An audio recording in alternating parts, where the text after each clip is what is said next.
Shalom, selamat malam. Apa kabar? Saya berharap baik-baik di dalam perlindungan dan pertolongan Tuhan. Bapak Ibu yang kekasih jemaat Giants Bible Church Timor Leste, bersyukur kita berjumpa lagi, melanjutkan doa kita setiap malam dan menjadi harapan setiap malam, menjadi kesempatan yang indah untuk kita selain lebih dekat dengan Tuhan, kita juga bisa belajar dari setiap kebenaran firman Tuhan. Kita akan berdoa sebelum kita membaca dan merenungkan firman Tuhan. Bapa kami yang ada di dalam surga, Bapa yang Maha Kasih, yang mengasihi kami di dalam Yesus Kristus, Tuhan dan Juru Selamat kami. Kami bersyukur juga di dalam rangkaian kami merenungkan firman-Mu tentang Roh Kudus. Malam ini kami siap untuk melanjutkan. Kami mau bersama-sama dengan kerendahan hati agar Engkau berbicara kepada kami. Terima kasih ya Bapa. Pakailah hamba-Mu dengan segala kelemahan dan keterbatasan. Biarlah kuasa Tuhan yang nyata untuk kemuliaan buat nama-Mu saja. Di dalam nama Tuhan Yesus Kristus kami berdoa. Amin. Bapak Ibu, kita akan melanjutkan firman Tuhan, khusus topik tentang dosa terhadap Roh Kudus. Kemarin kita berbicara tentang menghujat Roh Kudus, dan itu dilakukan orang-orang yang tidak percaya, yang terus terang menolak, dan sehingga mereka tidak mengalami di mana Roh Kudus diam di dalam diri mereka. Nah, sekarang kita akan melanjutkan tentang dosa terhadap Roh Kudus, di mana kita mengetahui bahwa orang-orang yang sudah percaya kepada Kristus, Roh Kudus diam. Tapi seringkali kita harus mengakui bahwa Roh Kudus pun ada di dalam diri kita. Kita sering lebih mengikuti keinginan kita. Bahkan pengaruh-pengaruh yang dari luar ataupun pikiran-pikiran kita lebih suka mengikuti keinginan-keinginan daging daripada keinginan roh. Nah, kita akan melanjutkan malam hari ini dengan bagian yang tentang mendukakan Roh Kudus. Ada beberapa bagian pembacaan, kita akan nanti perhatikan satu persatu. Yang pertama kita akan melihat di dalam Efesus pasal 4 ayat 30.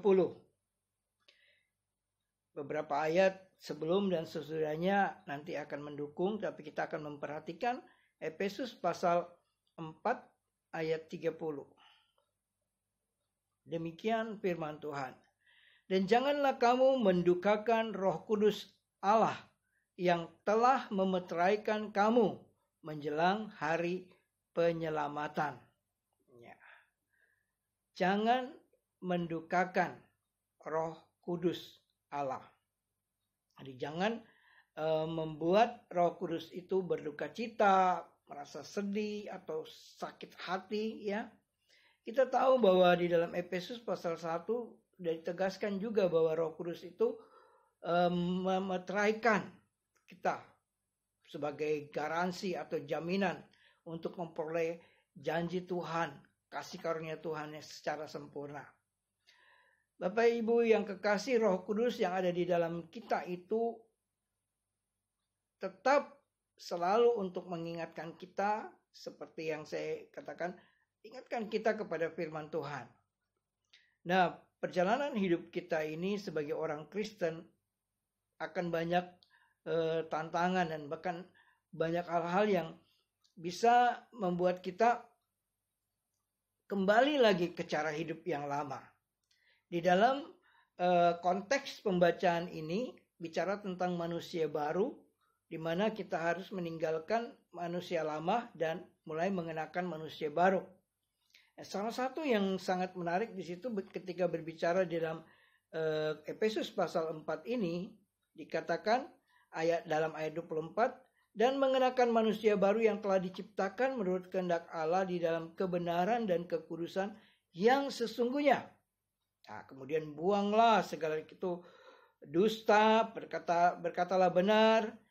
Dan kemudian dikatakan kalau marah jangan berbuat dosa, jangan sampai matahari terbenam. Ya. Dan kalau orang yang sudah yang mencuri, jangan mencuri lagi. Konteks sesudahnya juga mengatakan bahwa segala kepahitan, kegeraman, kemarahan, pertikaian, fitnah hendaklah dibuang dari antara kamu. Demikian segala kejahatan. Berdasarkan bagian ini, mendukakan Roh Kudus itu sebenarnya ada kaitannya dengan perbuatan-perbuatan manusia lama, kedagingan itu. Jadi yang sudah lama jangan lagi. Ketika kita kembali dengan perbuatan, kita sama saja dengan mendukakan Roh Kudus. Ketika kita kembali, misalnya dulu kita suka mencuri, setelah kita dimeteraikan di dalam oleh Roh Kudus, dalam penyelamatan kita telah menjadi milik Allah. Waktu kita mencuri lagi, kita mendukakan Roh Kudus. Dan ini sangat penting untuk kita hayati, kepekaan hati kita kepada Tuhan dalam hal-hal seperti ini. Kadang-kadang menjadi, oh Tuhan itu baik, Dia sudah mengampuni. Tetapi bukan itu yang kemudian kita kembali lagi berbuat dosa. Roh Kudus yang selalu mendampingi kita selalu menyadarkan, mengingatkan kita. Jangan kembali lagi ke hidup yang lama. Nah, kalau kita bisa menggambarkan, kalau kita misalnya seorang ayah dan kemudian kita menasihati seorang anak. Anak itu tidak mau mendengar. Mungkin kita marah, mungkin kita juga menjadi sakit hati. Tapi di sini poin yang menarik, ketika Roh Kudus menegur kita dan kita tidak mau mendengar, kita mau kembali, itu akan menyakitkan. Hal ini tentu akan menghambat relasi kita yang semakin intim dengan Roh Kudus, pengalaman-pengalaman kita di mana kita boleh melihat Roh Kudus bekerja dengan luar biasa dalam hidup kita. Seringkali kita itu menjadi penghalang untuk Roh Kudus bekerja dengan sifat-sifat kita yang masih kepada sifat-sifat yang lama. Bagaimana kita dapat melayani dengan baik kalau kita masih dengan sifat-sifat lama? Bagaimana kita bisa menjadi berkat kalau kehidupan kita yang lama masih ada? Dan itulah caranya Roh Kudus membantu kita supaya kita meninggalkan manusia lama. Kita sudah menjadi baru. Jangan lagi kembali kepada hidup yang lama. Saya pernah singgung juga di dalam Roma pasal 15 itu, bagaimana hubungan dan membawa dampak juga di dalam kesaksian-kesaksian. Dalam Roma pasal 14 ya, bagaimana pelayanan itu tidak menjadi batu sandungan. Karena seringkali orang mungkin membanggakan dia punya karunia, dapat melayani dengan hebat. Tapi di bagian lain sifat-sifatnya tidak baik. Perbuatan-perbuatannya justru menjadi batu sandungan. Nah, disinilah itu yang dimaksud dengan mendukakan Roh Kudus. Nah, saya akan review kembali beberapa hal yang diingatkan kita kepada Yohanes 14 ayat 17 bahwa roh itu roh kebenaran. Nah, disitulah kita akan menguji. Roh Kudus itu akan selalu kembali menguji kita, mengingatkan kita. Jangan ada lagi penipuan, kemunafikan, kepalsuan. Dan disinilah kekristenan itu akan dimurnikan. Kemudian kalau kita diperhadapkan dengan iman, kita juga diingatkan supaya jangan ragu, kita jangan gelisah, jangan terombang-ambing di dalam iman kita. Roh Kudus mendampingi dan selalu mengingatkan hal itu. Kemudian juga ketika kita diingatkan tentang bagian lain di dalam kebenaran firman Tuhan, mungkin kita bisa bacakan di dalam Ibrani pasal 10 ayat 29. Ibrani pasal 10 ayat 29. Ya. Ibrani pasal 10 ayat 29. Ya. Betapa lebih beratnya hukuman yang dijatuhkan atas dia yang menginjak-injak anak Allah, yang menganggap najis darah perjanjian, yang menguduskannya, dan yang menghina roh kasih karunia. Nah, bagian ayat ini sebenarnya di dalam topik khusus berbicara tentang ketekunan. Ada beberapa hal yang mungkin saya bisa ungkapkan. Jika kita sengaja berbuat dosa sesudah memperoleh pengetahuan tentang kebenaran, maka tidak ada lagi korban untuk menghapus dosa. Tetapi yang ada ialah kematian yang mengerikan, yang akan penghakiman, dan api yang dahsyat yang akan menghanguskan semua orang durhaka. Ini dalam ayat 26 dan ayat 27. Kemudian ayat yang ke-28. Jika ada orang yang menolak hukum Musa, ia dihukum mati tanpa belas kasihan atas keterangan 2 atau 3 orang saksi. Penulis Ibrani ini kemudian menyadarkan tentang apa yang sebenarnya Tuhan sudah lakukan.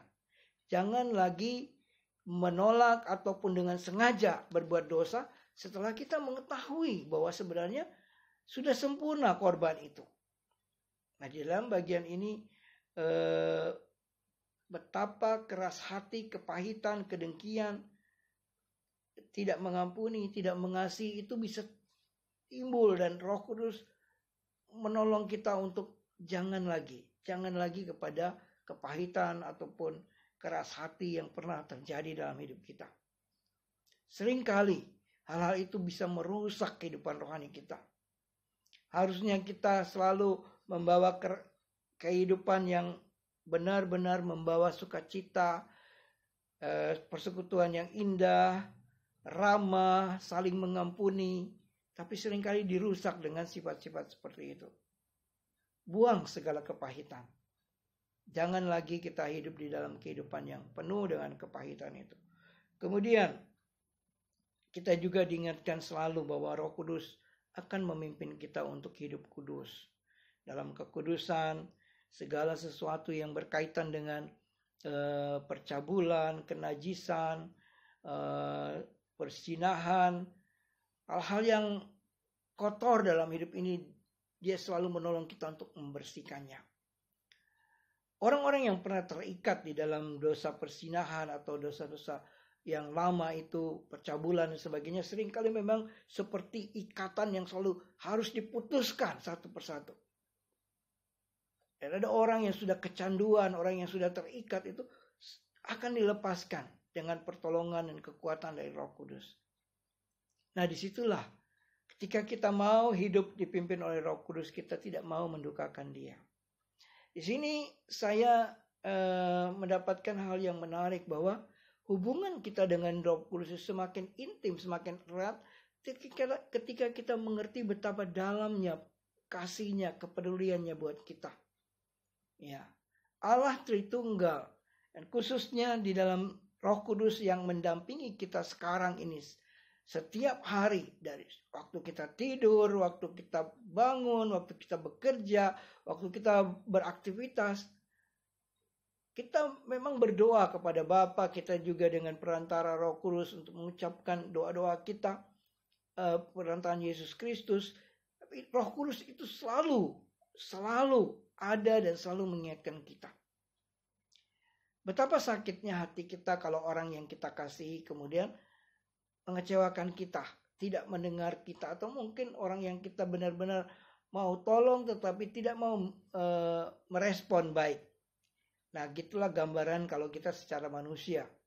Tapi di sini mengingatkan, mendukakan Roh Kudus tidak akan pergi dan lari dari kita, maksudnya meninggalkan kita, tidak. Dia sudah dimeteraikan dalam diri kita sebagai garansi, jaminan bagi kita untuk memperoleh segala janji Allah, berkat-berkat yang hanya dengan kondisi seperti ini menyadarkan kita bahwa ketika kita mendukacitakan Roh Kudus, ada hal-hal yang seringkali mengganjal dalam diri kita. Kita mungkin merasa tidak ada damai sejahtera. Mungkin merasa melayani tidak plong, kita ada sesuatu yang mengganjal. Sifat-sifat itu yang yang mengganggu kita itu ialah selalu ada hal-hal yang membuat kita tidak bisa dengan leluasa bersyukur, bersukacita di dalam Tuhan. Nah, itu sebabnya setiap hari memang kita harus dengan hati yang terbuka dan kerendahan hati untuk siap dikoreksi. Bapak Ibu, sehebat apapun contoh seorang hamba Tuhan, seorang majelis, pasti ada kelemahan-kelemahan yang harus diperbaiki. Dan dalam itu proses bagi kita untuk selalu mengerti bagaimana Roh Kudus itu selalu siap untuk menolong kita. Yang menarik ialah ketika kita peka dengan pimpinan Roh Kudus, kita langsung mengevaluasi diri kita, memperbaiki diri kita. Sebelum kita berkata menghakimi seseorang, harusnya kita lebih dahulu mengkoreksi diri kita sendiri. Karena inilah yang akan menolong kita untuk bisa memperbaiki dan menolong orang lain. Bukan menghakimi. Tapi sesuai dengan pertolongan Roh Kudus, kita lebih dulu dibereskan. Dan ketika kita benar-benar tidak mau mendukakan Roh Kudus, kita akan dengan kerendahan hati kita melihat bahwa Roh Kudus itu bekerja sedemikian rupa, ya. Dia bekerja sesuai dengan apa yang sudah dikehendaki oleh Bapa, ditetapkan oleh Bapa, dan Yesus Kristus mengutus, dan kemudian dia melanjutkan semuanya. Semuanya adalah bagian yang menyatu dengan kehendak Bapa. Nah, itu sebabnya ada hal-hal yang bisa kita lihat dalam praktika hidup kita. Mungkin nanti kita, kalau ada kesempatan, ada beberapa praktik di dalam Alkitab yang menduka citakan Roh Kudus, mendustai Roh Kudus, ya, tentang kehidupan, praktik kehidupan. Misalnya, ada beberapa contoh orang-orang yang mengasihi dunia lebih daripada mengasihi Allah. Itu kita akan melihat betapa banyak orang yang mungkin tergoda untuk melihat keadaan dunia dan lebih mengasihi dunia daripada mengasihi Allah. Orang yang mengasihi dunia itu akan seluruh pikiran, seluruh fokus hidupnya hanya kepada dunia. Allah tidak. Tetapi beda, orang yang mengasihi Allah, ketika fokus dan segalanya dia mengasihi Allah dengan segenap hati, dia akan bisa hidup di dunia ini dengan suatu pola hidup yang beda. Ya. Saya tertarik untuk sekarang pola hidup kita, pola hidup baru, ya, new normal. Sebenarnya ada sebuah ilustrasi yang menarik juga dengan kondisi COVID-19 ini.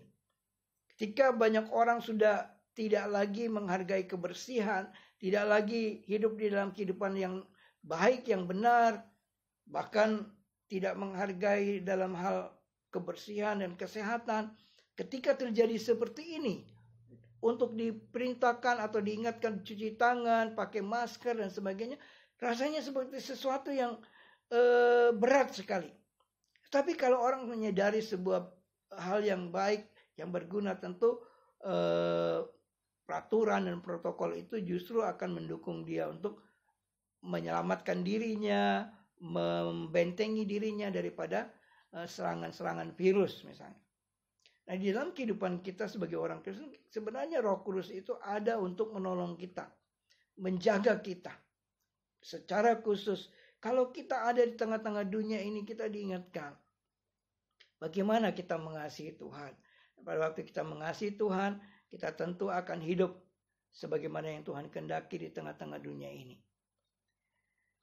Kita juga diingatkan banyak orang-orang yang karena keinginan mata, keangkuhan hidup, keinginan daging dan keangkuhan hidup itu, mereka akhirnya hidup tidak lagi berkenan kepada Tuhan. Nah, banyak orang Kristen tergoda seperti itu. Ketika kita lebih menyukai dunia, mengasihi dunia dan segalanya, itu mendukakan Roh Kudus. Roh Kudus justru akan mengalihkan kita kembali. Ada cara-cara yang Roh Kudus kerjakan. Dan kita semua tahu bahwa yang dia pakai adalah jelas firman Tuhan. Alkitab. Para pengkhotbah, hamba-hamba Tuhan, atau guru-guru sekolah minggu, guru-guru pengajar kebenaran yang selalu mengajarkan kebenaran yang sesungguhnya. Dan juga kita ada ibadah, ada doa, ada disiplin-disiplin secara rohani yang bisa kita lakukan. Kenapa kita perlu saat teduh setiap hari? Kenapa kita perlu berdoa? Tetaplah berdoa, mengucap syukur, dan semuanya itu bagian-bagian di mana sebenarnya Roh Kudus sedang memakai hal-hal itu untuk kita diingatkan. Kita selalu diingatkan. Itu sebabnya malam hari ini, mari kita renungkan. Adakah kita sedang mendukacitakan Roh Kudus? Pada waktu kita sedang diperhadapkan dengan permasalahan seperti ini, adakah kita kembali dengan cara hidup yang lama untuk mengatasi persoalan, atau kita kembali meminta pertolongan Tuhan agar kita bisa hadir di tengah-tengah masalah seperti ini dengan cara hidup yang baik, cara hidup yang memuliakan Tuhan. Bapak Ibu yang kekasih dalam Tuhan, kita dengar setiap hari berita-berita COVID ini. Ada yang sisi yang positif, ada sisi yang negatif. Ada yang menyebarkan berita hoax, ada juga yang menyebarkan berita yang benar, data-data yang benar. Ada juga yang menggunakan waktu-waktu seperti ini untuk melakukan kejahatan. Ada juga yang berusaha untuk kemanusiaan. Dan di tengah-tengah kondisi yang seperti ini, bagaimana kita? Roh Kudus akan selalu mengingatkan kita supaya kita jangan kembali kepada cara hidup yang lama. Kalau kita sudah pernah melakukan dosa yang lama itu, jangan kembali kepada hidup yang lama. Yang mencuri jangan lagi mencuri, yang berdusta jangan lagi berdusta, yang pernah hidup dalam persinahan dan sudah bertobat dan kembali kepada Tuhan. Dan kita mau hidup memberikan penghormatan dan sukacita kita, dan khususnya dengan pertolongan Roh Kudus kita hadir. Dan saat ini bagi kita semua jemaat tidak mudah memangnya, bahwa kita mungkin sedang ada yang meraba-raba apa yang terjadi, apa yang juga sedang kita persiapkan, dengan kemudian diadakan new normal. Bagaimana sikap kita? Bagaimana ketika kita beribadah? Mungkin tidak seperti yang dulu. Sudah mulai ada protokol-protokol yang harus menjaga kita. Jaga jarak, kita berbicara pun juga tidak leluasa lagi, misalnya menyanyi pun juga dengan dibatasi. Tapi di dalam kondisi seperti itu, kita percaya bahwa Roh Kudus akan menolong kita, bahwa kita bukan orang-orang yang kembali dengan cara hidup lama. Kita kembali dengan kehidupan yang merusak atau kehidupan yang mengganjal, tetapi sebaliknya kita bangun hidup yang penuh dengan damai sejahtera. Situasi ini bisa berubah, tapi Roh Kudus tetap hadir untuk selalu menolong kita. Jangan dukacitakan Dia. Ikutilah pimpinannya, belajarlah firman Tuhan, dengarkanlah nasihat-nasihat yang selalu Dia sampaikan melalui kebenaran firman Tuhan. Mari kita berdoa. Terima kasih ya Bapa, kami sangat bersyukur. Walaupun kami ada di tengah-tengah situasi yang tidak mudah, tetapi Engkau selalu menghibur dan menguatkan kami. Kami percaya kehadiran Roh Kudus lebih daripada sekedar seorang teman, sahabat, tetapi pribadi yang begitu lembut dan sungguh mengasihi kami. Ajar kami untuk tidak mendukacitakan Roh Kudus ya Tuhan. Ketika kami diajar untuk hal yang benar, yang baik, biarlah hati kami juga lembut untuk mentaatinya. Dan kami mau mendengarkan pimpinan Tuhan di dalam setiap langkah-langkah hidup kami. Bahwa kami Tuhan, ketika kami ada di tengah-tengah tekanan dan persoalan yang ada, kami mau mendengar nasihat Tuhan.